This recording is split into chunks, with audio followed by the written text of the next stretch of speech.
So just a quick one from me. I wanted to tell you very quickly about a really cool story that I thought that's always sort of stuck home with me or stuck true with me over the years.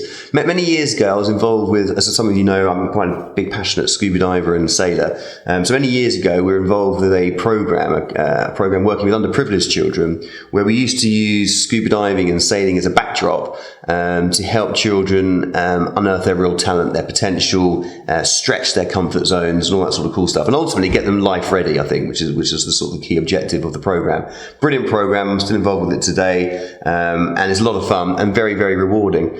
One of the exercises we did with some kids that we worked with in Australia is that we took them up to the Whitsunday Islands, which is a series of islands just below the Great Barrier Reef up in the sort of northeast of Oz, and we took them to one of the islands to do some stargazing at night.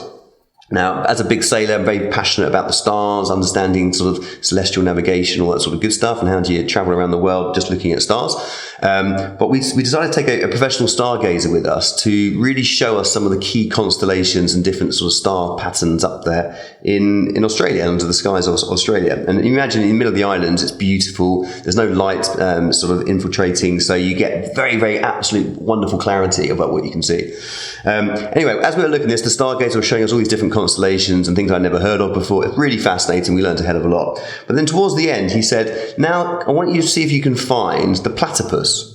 A platypus being an Australian marsupial, an animal, and the idea is basically somewhere in the stars you should be able to see the shape of a platypus, a duck-billed platypus. So I spent about 15-20 minutes with these kids looking up, just trying to see, where's this platypus? I can't see this platypus anywhere. And then what he said is, just stop for a second and stop looking at the stars and start looking where the stars aren't. And that was really interesting, because then after about 5 minutes of looking where there wasn't any stars, in the sort of the dark patches or the patches where there weren't any stars visible, you could slowly start seeing almost the perfect formation of the shape of a duck-billed platypus. And what a wonderful analogy, I think, to take with you as a child and as an adult and in business when it comes to things like business development, penetrating markets and so on and so forth. Because I think we spend a lot of time working with what we know. The stars are what we know. But actually, what a wonderful way of looking at it, to try and find opportunities, unearth opportunities where the stars aren't. Now, if you think about it in recruitment, I was making a list this morning of some of the areas where I think, do you know what? There's so much opportunity here that we're just missing and that we really need to focus on, because we're too busy focusing on the stars and not necessarily where the stars aren't. We're doing a lot of work recently around Blue Ocean strategy. There'll be a document link in the comments of this video. Take a look at that. There's a whole load of information about how to get Blue Ocean strategy in your thinking and in your business planning for 2020. Really interesting, in particular around identifying where there are non-customers and creating customers for your markets. But as recruiters, as recruitment leaders, we need to be thinking around things around penetrating into our customer base. How are we cross-selling? Are we upselling as much as we could be? Have you actually mapped out how much market share you have within each of your existing customers? Have you identified what your customer lifetime value is and what percentage of that do you currently have? Have you identified how many of your products and different service lines, if you have multiple products and multiple service lines, are your existing customers actually buying? And what is your strategy, your innovation, your incentives within your business to make sure that people are cross-selling and upselling a lot more than potentially are today? And I think it's a massive opportunity that we're missing. I think also from outside of your existing customers, looking at your product mix.